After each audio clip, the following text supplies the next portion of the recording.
poverty. I already know the deal. So in this video, I want to cover four things. We're going to start by trying to understand what quarterly theory is. Oh god, how annoying. Why is it looking like this? Shit, that sucks. So we're going to try and understand what quarterly theory is and how we can actually use it to our advantage. I really don't like it when the candles look like this. Good, that's what I want. But anyways, let's get right into it. So right now I'm looking at the Forex triad. I don't have the ability to put 3 charts on my screen. I can just put 2 charts on my screen. How can we do this? Let's take out one of these. Yeah, let's take it out. So this here is a way to view price and time. So all of these blocks represent quarterly theory, né? So we're gonna start with this one here. Let's go to a blank space where there's no fucking drawings. So right here we've got an example of the monthly cycle and the weekly cycle and the daily cycle. We're gonna start with the monthly cycle. So quarterly theory states that any range should be divided into 4. So there's a yearly cycle as well, comprising of 12 months, and in each of the quarters there are 3 months. So January, February, March is the first quarter of the year. April, May, June, second quarter. July, August, September, third quarter. October, November, December is the fourth quarter of the year. So there's Q1, Q2, Q3, and Q4. Consolidation, manipulation, distribution, reversal, or something like that.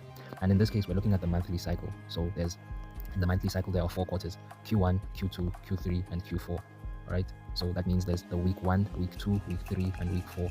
If there's a partial week, the thing just goes blank. But anyways, and the weeks, each week of the month is called a weekly cycle. There are 4 quarters in the weekly cycle. There's Monday, Tuesday, Wednesday, and Thursday. Friday is blank because it's just used for different purposes. For example, if there was a position opened here on a Monday by the big hitters, then price trades lower, and then on a Friday it returns back into the range because they'd be offloading that position in this specific location on a Friday. Things like that, sometimes just to create chaos in the market and confuse people. But that's the weekly cycle: Q1, Q2, Q3, and Q4. And then of course we also have our daily cycles. So within each day of the week, this is Monday, ne? If as you can see, if you're looking at the cursor down here, it says Monday, and then now it says Tuesday, Wednesday, Thursday, because this is Q1, Q2, Q3, and Q4. So within Monday, within Tuesday, within Wednesday, Thursday, Friday, and so on, there are 4 quarters in the day. So the trading day, it starts from 12 a.m.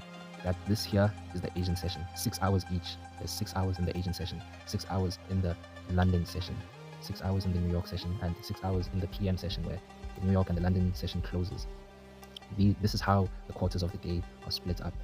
And mind you, we can literally zoom in even more and go into the Asian range. You can split the Asian range into 4. What that was like. You can literally split your Asian range into 4. Well, I don't know why it's not showing up. Oh, I'm on the 1 hour time frame. What's going on now? Yeah, there we go. So here we are. This here is the Asian range on the daily cycle. I mean the Asian session on the daily cycle. This is the London session in the day, and the New York going on. So even the single session itself, you can split it up into 4, making this Q1, Q2, Q3, Q4. So as you can see, go to last week's price action. This here was a Monday. On the weekly cycle, this was Q1. Tuesday was Q2. Wednesday, Q3. Thursday, Q4. And Friday is, call it 0. It's just used for reversal. Friday is used for either reversal or continuation. Depends. It just depends on what happens during the week.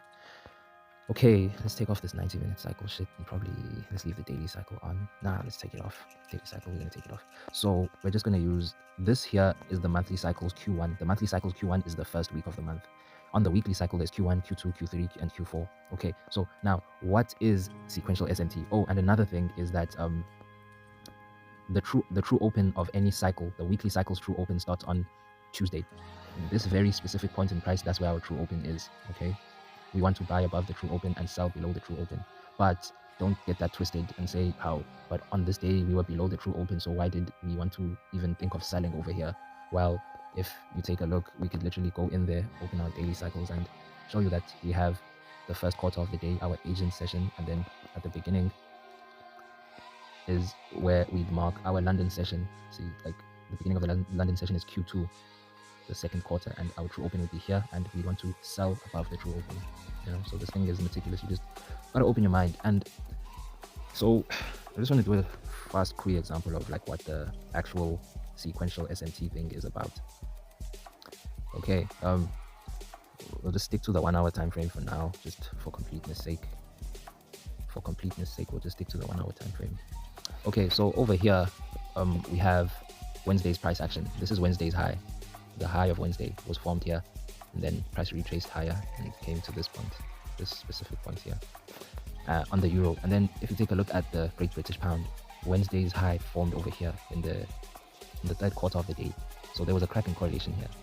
Price traded higher above this level, whilst over here price failed to trade above, making price trade lower.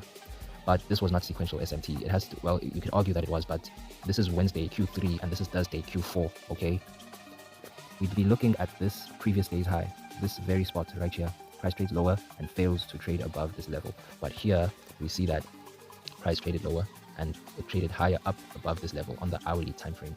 At that very specific point in time, this would be confirmed as your sequential smart money divergence, SMT. That very specific cracking correlation is what would send price to go lower. This is your regular sequential SMT that makes price go lower. Here's another example. I'm not going to go deeper into the sequence thing right now, but you follow a sequence when you do this. You always want to follow a sequence. And keep in mind that this works with any quarter. Like it could be Monday and Tuesday, It could literally be Monday and Tuesday. But the thing is, like with this, you literally can use the dollar index as well. So like we could also throw the dollar index in here and compare the price action of GBP and euro with the dollar index and see if there's any cracks in correlation. But here I could see that see there's Friday's high and then Monday's trading starts, trade lower, we go higher. We fail to even reach this point.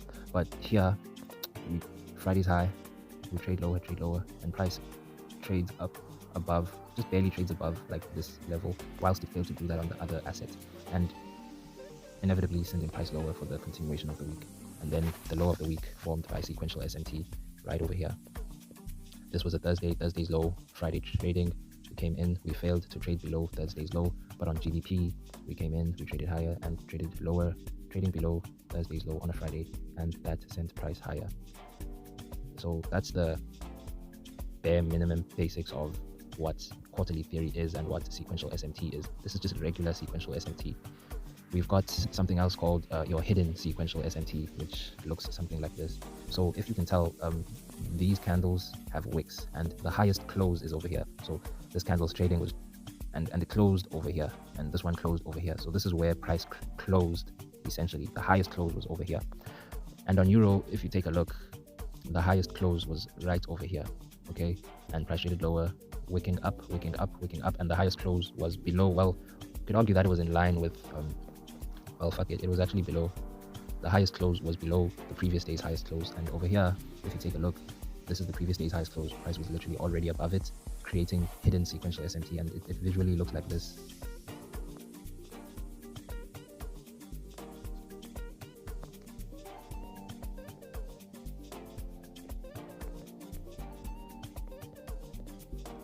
That's what it looks like. That's the second type of cracking correlation. This is a bit more complicated, but it's the second type of a cracking correlation. And the third type of a cracking correlation that is highly important to me is the precision swing point. And that is this right here. If you take a look, this candle, like the reason why this is so important to me is because if the British pound traded higher and closed higher than the previous day's close, the euro should have done the same thing as well, but it failed to do that. And then secondly, if the the euro prints a down close candle, the Great British Pound should also print a down close candle. But in this case, here, this was an up close candle on the hourly time frame. And this is a swing point. This is a swing high. It printed an up close candle. And then over here on the euro, at the very same time, that candle closed as a down close candle. This is called a precision swing point. A precision swing point. And it's got its own like ways to work and how you can use it. But after these kinds of cracks in correlation, you'd expect price to actually trade lower, just as you can see. And if price creates SMT and leaves that spot, that is real liquidity. So from here to here, this was a draw on liquidity. Yeah. And yeah, man.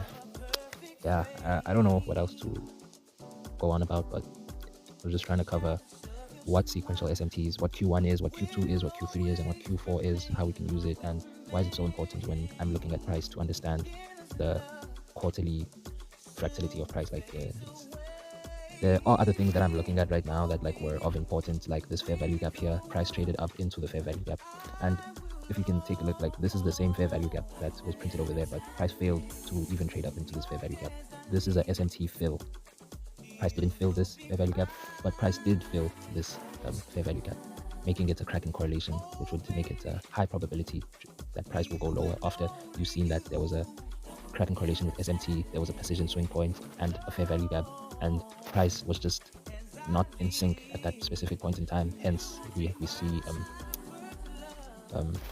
the euro especially fall, and there are signals here that would give us an idea of which asset would go more. It's the one, this one was showing a lot of weakness due to the fact that it closed lower and it formed a down closed candle, while this one closed higher and formed an up closed candle, sending price lower but stagnating at this level, while this here sent price much lower.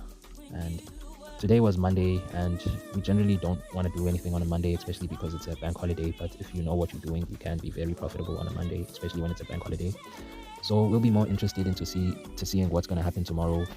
And this here is consolidation. Price is being trapped for a reason. So we shall see tomorrow what happens.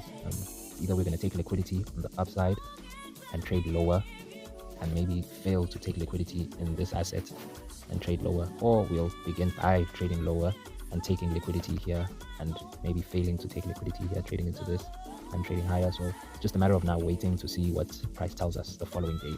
This is going to be the second quarter of the weekly cycle because it's going to be Q2. So our true open is going to present itself. We'll see where our points of interest are going to be, where would we be interested to buy or sell within that following day. And yeah, man, I've been recording an EP. This is 22 minutes straight.